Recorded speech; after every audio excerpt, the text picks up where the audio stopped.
क्या आपने कभी ऐसी मिट्टी देखी है जिसे मुट्ठी में भरते ही त्याग और बलिदान की महक आए?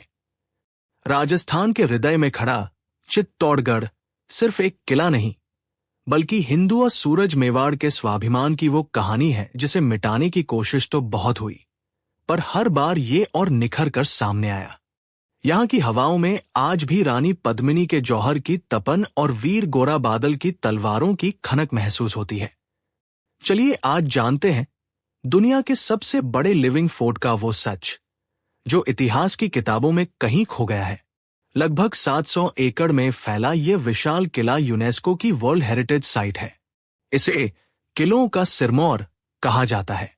चित्रकूट पहाड़ी पर स्थित इस किले में कभी 84 जलाशय वाटर बॉडीज हुआ करते थे, जिससे यहां की 50,000 की आबादी और सेना बिना बाहर जाए सालों तक जीवित रह सकती थी।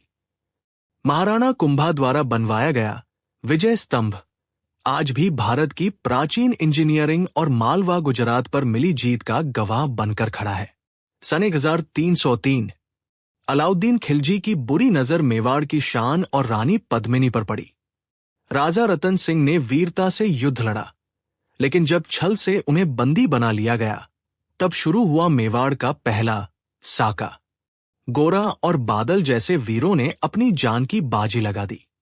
जब लगा कि अब जीत मुमकिन नहीं, तब रानी पद्मिनी के नेतृत्व में 16,000 क्षत्राणियों ने धधकती आग में छलांग लगा दी।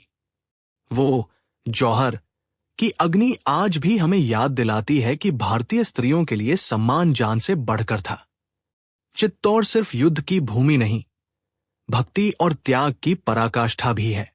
यही मीराबाई ने कृष्ण भक्ति के पद गाए और यही पन्ना धाय ने मेवाड़ के भविष्य कुंवर उदय सिंह को बचाने के लिए अपने कलेजे के टुकड़े अपने बेटे चंदन का बलिदान दे दिया। ऐसी स्वामी भक्ति की मिसाल पूरी दुनिया में कहीं और नहीं मिलती। तीसरा और आखिरी साका हुआ 1567 में, जब अकबर ने चित्तौड़ को घेरा। जयमल राठौड़ और फत्ता सिसोदिया ने ऐसी वीरता दिखाई कि खुद अकबर भी हैरान रह गया।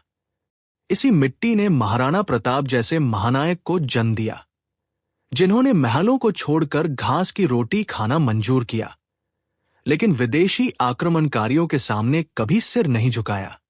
आज हम आजाद भारत में सांस ले रहे हैं क्योंकि हमारे पूर्वजों ने इन दीवारों के पीछे अपना खून बहाया है। चित्तौड़गढ़ हमें सिखाता है कि आजादी की कीमत क्या होती है।